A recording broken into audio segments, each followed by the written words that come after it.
What is epic and user stories? User stories are lightweight requirements phrased in a way that focuses on the end user and the desired outcome.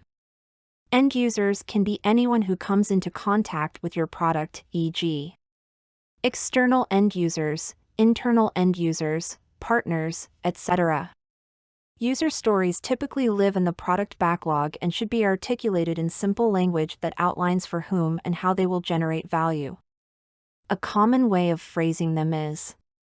However, it's important to realize that the phrasing of a user story is just the beginning. Unlike traditional waterfall methodology, where requirements are used to end the conversation, agile user stories are meant to spark conversations.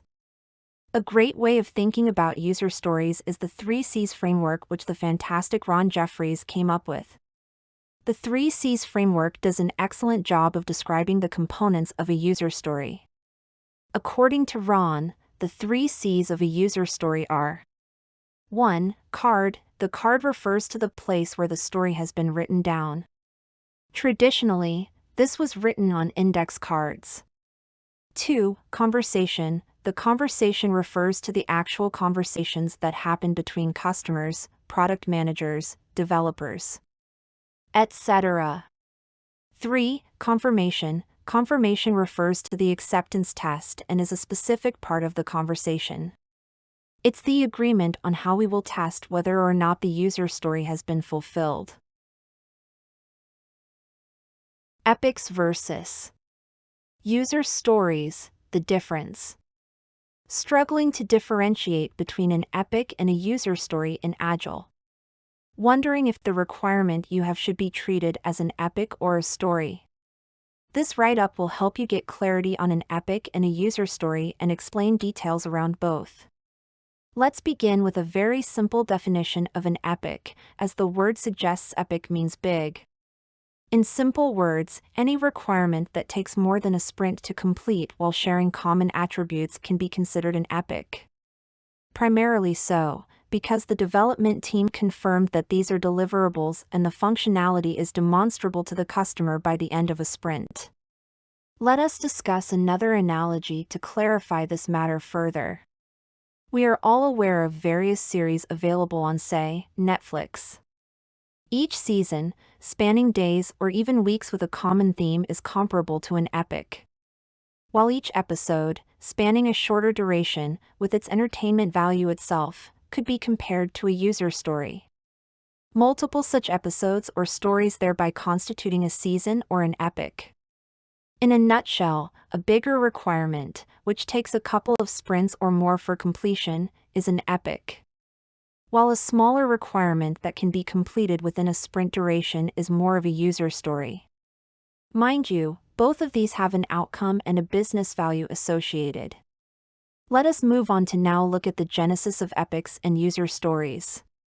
It all begins with understanding the product team requirements before the start of the project. User journey maps are created to understand user needs. This is done with a collaborative effort of the product team, customer-facing representatives, tech leads, and all the relevant stakeholders. Personas and user roles are also identified as part of this exercise. The various activities of a user or user journey are then identified and sorted, from left to right. This forms the backbone of the requirement, from where each idea is then drilled down to the next level. These aforementioned ideas or tasks are nothing but the user story, and a collection of such user stories, sharing the same attributes, are your epics. How to write epic in Agile. It's best to compose your epic first, followed by your user tales. In this manner, it serves as a broad headline for your larger topic.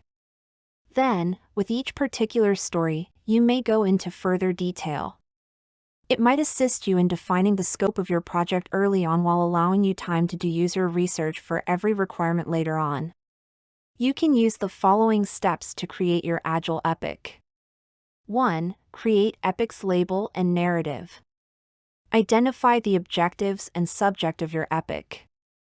Writing a clear and descriptive label is critical because it enables team members to understand the epic's goal and objective promptly. Then, provide a brief description of the epic that can expand on the label. While composing the narrative, aim for it to be precise and accurate and define the epic's goal and the team members involved. 2. Organize your stories.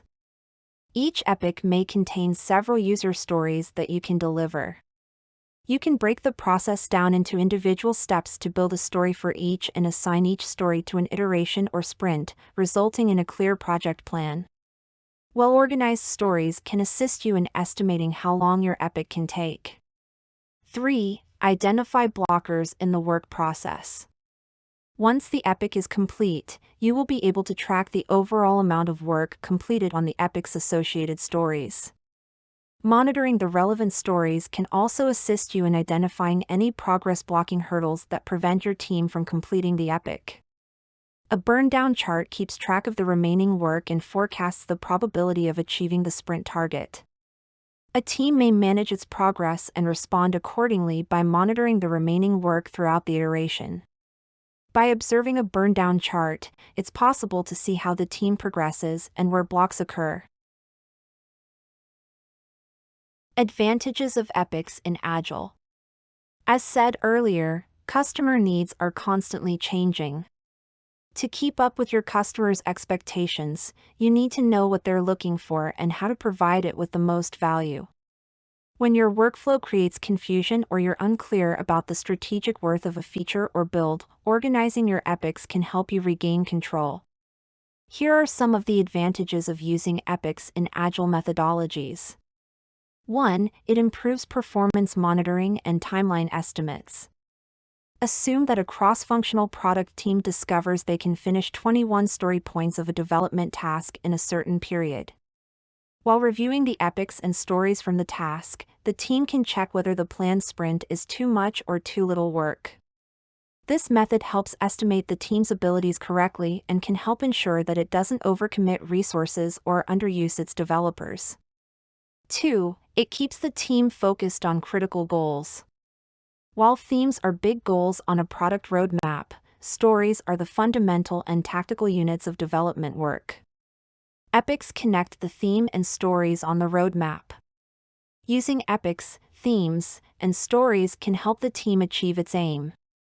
3. It allows you to make strategic decisions.